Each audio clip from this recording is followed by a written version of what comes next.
Seaford, New York. February 1958. In a relatively unassuming suburban ranch home, an unseen force begins to terrorize the Herman family. Screw tops mysteriously pop off bottles. Objects fly across the room. Furniture topples over. After this phenomenon went on for several weeks, the Hermans became confused, perhaps even a little bit frightened.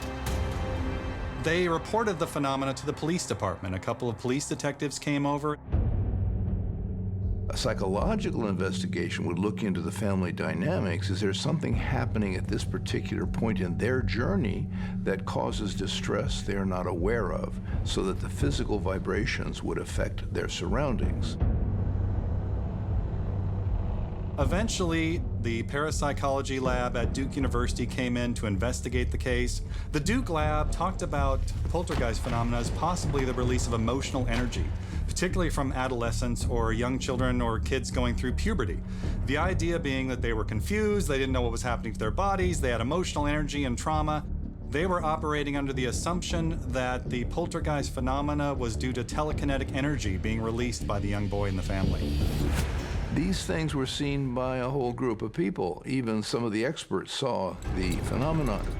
Can this be something from another dimension? It's not clear. Is this a group hallucination? Are they somehow channeling the sighting to each other? The psychic expert said it's often an adolescent girl, so she watched the girl to see if somehow it was happening when she was there, but it didn't really pan out. So it didn't follow classic lines, and yet there were lots of witnesses, experts, and no explanation was ever found. Years later, Steven Spielberg wove the tale into a fine movie that was a big hit, Poltergeist. If this poltergeist event was not simply the result of telekinetic energy, as some investigators suspected, then what can explain it? Was the Herman family really haunted by ghosts? Or could they've encountered an entity from another dimension? We know science has been able to measure all sorts of invisible things. The electromagnetic field, the heat signature of objects and people. So the fact that we don't see it doesn't mean it's not there.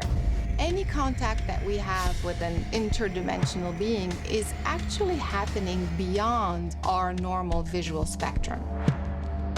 There is no question in my mind that there is more than one species right here on the Earth that is operating within different frequency ranges. That's why we don't really see them.